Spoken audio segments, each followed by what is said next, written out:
This is Greg Gordon of McClatchy newspapers. When the housing bubble burst and millions of Americans defaulted on their subprime mortgages, few places were harder hit than the Southern California city of Marino Valley. As many as half the residents of this neighborhood lost their $300,000 to $400,000 homes in foreclosures or in sales for less than their mortgage balances.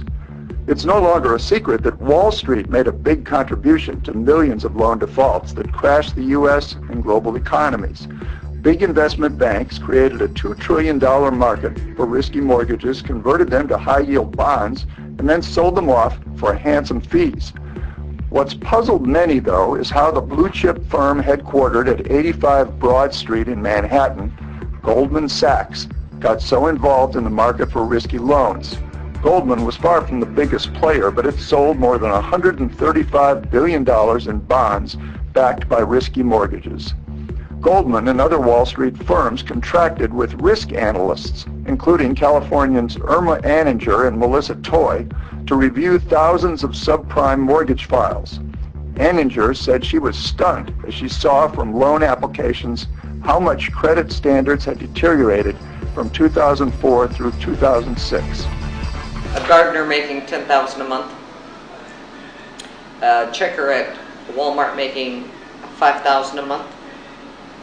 What else was there? Oh, they were ridiculous. Anninger and Toy said they appealed to their superiors to reject shaky loans in which lenders had required no verification. At times I didn't understand why we were even working, because they were overriding our decisions, or if we questioned anything. If we tried to decline a loan, they were going beyond us and approving them.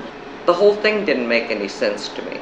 That's why I said earlier I didn't even know why I was there, because the stuff was going to get pushed through anyway. Yet of all the Wall Street firms, Goldman was the only one that seemed to anticipate trouble ahead and safely exited the subprime market. A 5-month McClatchy investigation found that in 2006 and 2007, Goldman sold more than $40 billion of the risky securities. At the same time, Goldman was secretly betting that the housing market would drop sharply and send the values of the securities it sold plummeting. Many of the buyers of Goldman's bonds, including pension funds, insurance companies, foreign banks, and other institutions, now face big losses. A spokesman for Goldman says it had no obligation to disclose its secret bets to its investors. But some securities experts say the Wall Street colossus may have violated federal disclosure laws. Greg Gordon for McClatchy Newspapers.